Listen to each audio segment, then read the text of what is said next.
মুসলিম ভোটের কাস্টিং হার কমাতে বিজেপি এবিভিপির শুক্রবার কাজে এলো না। কংগ্রেস সংগঠন এনএসইউআই এর হাওয়াতে উড়ে গেল অখিল ভারতীয় বিদ্যার্থী পরিষদ। ভোট চুরি ও এসআর নিয়ে মুখ্যমন্ত্রী হিমন্ত বিশ্ব শর্মার সাম্প্রদায়িক মন্তব্যের প্রভাব করিমগঞ্জ কলেজের ইউনিয়ন নির্বাচনে। ভেস্তে গেল শাসক দলের রণকৌশল, কংগ্রেস শিবিরে খুশির জোয়ার। শাসক দলের নেতাদের চ্যালেঞ্জ জানিয়ে করিমগঞ্জ কলেজ ইউনিয়ন সহসভাপতির সাধারণ সম্পাদক পদ দখল এনএসইউআই।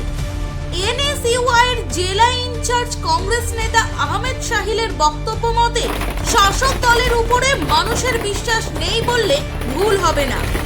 প্রতি মাসে হাজার হাজার কোটি টাকার ঋণ নিয়ে মুখ্যমন্ত্রী হিমন্ত বিশ্ব শর্মা এসআর নিয়ে মিয়া মুসলিমদের বিষয়ে সাম্প্রদায়িক মন্তব্য করে যাচ্ছেন, যা আগামী দিনের দেশ ও জাতির জন্য ক্ষতিকর।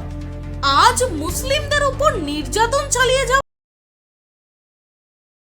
দেশপ্রেম আরব ইতিহাস সাক্ষী, যে ধর্মের নামে রাজনীতি করে এমন সকল দেশের ধ্বংস হয়েছে।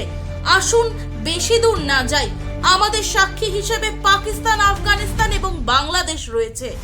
অন্যদিকে সংযুক্ত আরব আমিরাত একটি মুসলিম দেশ, কিন্তু ধর্মের নামে রাজনীতি করে না। তোমরা ধনী মানুষ, দেশে কিছু ঘটলে সবাই বিদেশে চলে যাবে, কিন্তু ধর্মের নামে সাধারণ হিন্দুদের এখানেই থাকতে হবে। আমাদের হিন্দুদেরকেও বুঝতে হবে। জুবিন গর্গের নীতি আদর্শ ভুলে গেছেন মুখ্যমন্ত্রী হিমন্ত বিশ্ব শর্মা। গৌরব গগৈর কংগ্রেসের উত্থানে দিশেহারা শাসক দলের নেতা মন্ত্রীরা। করিমগঞ্জ কলেজের ছাত্র সংসদ নির্বাচন 2025-26 উপলক্ষে গণনা শেষে ফলাফল ঘোষণা করা হয়েছে। শান্তিপূর্ণ পরিবেশে অনুষ্ঠিত এই নির্বাচনে বিভিন্ন পদে প্রতিদ্বন্দ্বী প্রার্থীদের মধ্যে হাড্ডাহাড্ডি লড়াই লক্ষ্য করা যায়। সহ সভাপতি পদে আফজাল আহমেদ 855টি ভোট পেয়ে বিজয়ী হন। তার নিকটতম প্রতিদ্বন্দ্বী সুদর্শন চৌধুরী পান 770টি ভোট।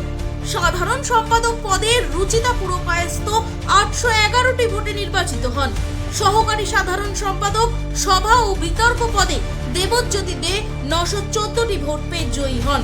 কলেজ ম্যাগাজিনের সম্পাদক পদে প্রকাশ চক্রবর্তী 918টি ভোটে বিজয় অর্জন করেন। ক্রীড়া ও অ্যাথলেটিক্সের সম্পাদক পদে প্রণতোষ ভট্টাচার্য 910টি ভোটে জয়ী হন। সঙ্গীত ও নাট্য সম্পাদক পদে প্রীতম দাস, সমাজ সেবা সম্পাদক পদে দেবজয় দেব এবং উপসম্পাদক পদে সুরজ মালাকার নির্বাচিত হন। নবনির্বাচিত প্রতিনিধিরা কলেজের সার্বিক উন্নয়ন ও ছাত্র স্বার্থ রক্ষায় একযোগে কাজ করার অঙ্গীকার ব্যক্ত করেছেন কংগ্রেস নেতা আহমেদ শাহিল।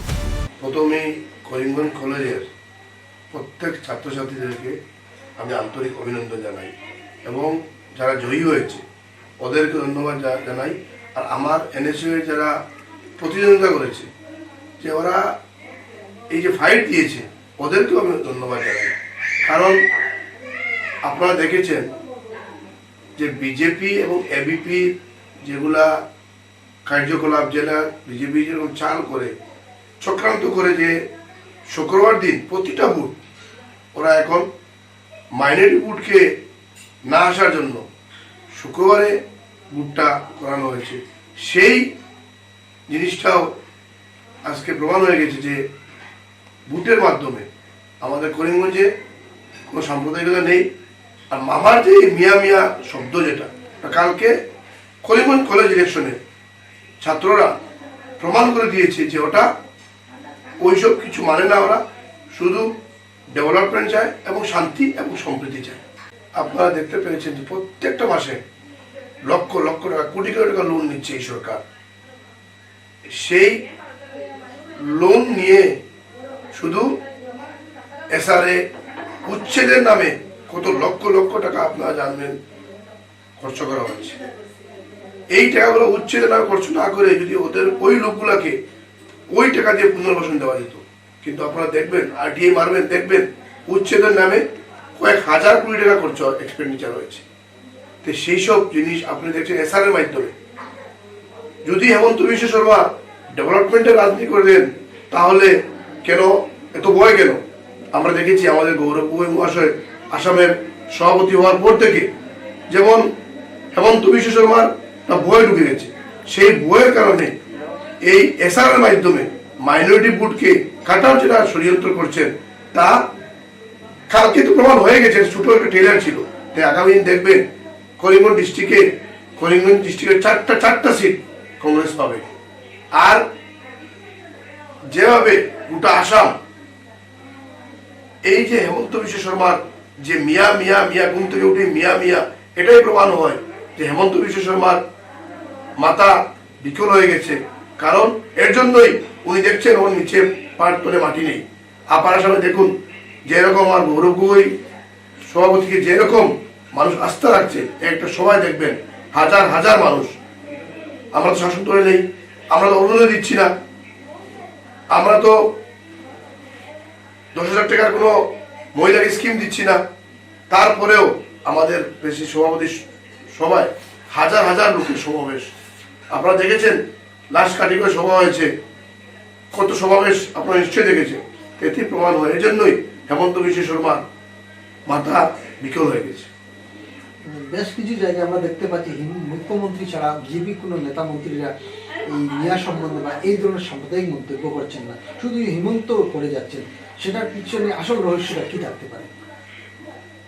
এটা হলো, তো আমি প্রথমেই বললাম, এটা আমাদের গৌরব গগৈ সভাপতি হওয়ার পর থেকে ওনার মাথা বিকল হয়ে গেছে। এর জন্যই শুধু ঘুম থেকে উঠেই মিয়া মিয়া বললেন, ওর পান নিচে মাটি নেই হেমন্ত বিশ্ব শর্মা। আসামের মুখ্যমন্ত্রী যেভাবে মিয়াকে নিয়ে অশালীন সাংবিধানিক সংবিধানের শপথ খাইয়া যেভাবে অশালীন কথাবার্তা কইতা, যে কোনো ধরনের মিয়া রিক্সা ড্রাইভারকে 5 টাকার ভাড়া 60 টাকা দিতা, এটা অত্যন্ত নিন্দনীয় কথা। একটা সিএম হইয়া তাই এইরকম কথা কথার মুখ সুবাদা। আপনারা দেখছেন আসামের প্রত্যেক বিবেকবান মানুষে এইসব কথার নিন্দা জানান। আসামের মানুষ আজকে এইসব কথারে কোনো বিবেকবান মানুষে এইসব কথা সাপোর্ট করে না। আসামের মানুষ, আসামিয়া মানুষ আমরা এরকম নাই। আমরা সব মানুষের লোকে যে এটা একটা সিএমএ এইসব কথা হওয়া হয়নি যে 5 টাকা ভাড়া 60 টাকা দিতা। আমরা শুনিয়ে আইছি বা আমরা আগের মানুষে আমরা সব মা বাবা সব শিখেছি এটা, যে কোনো মানুষরে গরিব মানুষরে রিক্সার ভাড়া নাওয়ালা ভাড়া 8 টাকা হয়ে যায় 10 টাকা দিতাম। তা আগর মানুষের একটা প্রথা আছে, এটা হয়েছে যে ফেরিয়ালের ভাড়া সাদা কাবলি ভাষায় যেটা কইতে হয়, ফেরিয়ালের ভাড়া 8 টাকা হইলে 10 টাকা দিলে তো তুলভাবে রিক্সার ভাড়া 8 টাকা হইলে 10 টাকা দিলে, এটা আমরা সব মানুষ এটা হয়। এইসব কথা মানুষ বিবেকবান আসাম মানুষে 2026 এগুলার সত্য দিব। আসাম আমরা জুবিন গার্গের যেটা আদর্শ দিয়া গেছে সেই আদর্শ আদর্শিত, আজাদ ভিড়ের আদর্শ আদর্শিত, শঙ্করদেবের আদর্শ আদর্শিত। এইসব কথা মানুষের বিবেচনা করবো ঠিক সময়। এইসব কথা আমরা তীব্র নিন্দা জানাই। করিমগঞ্জ থেকে মইনুল হকের রিপোর্ট, ভয়েস 365 বাংলা।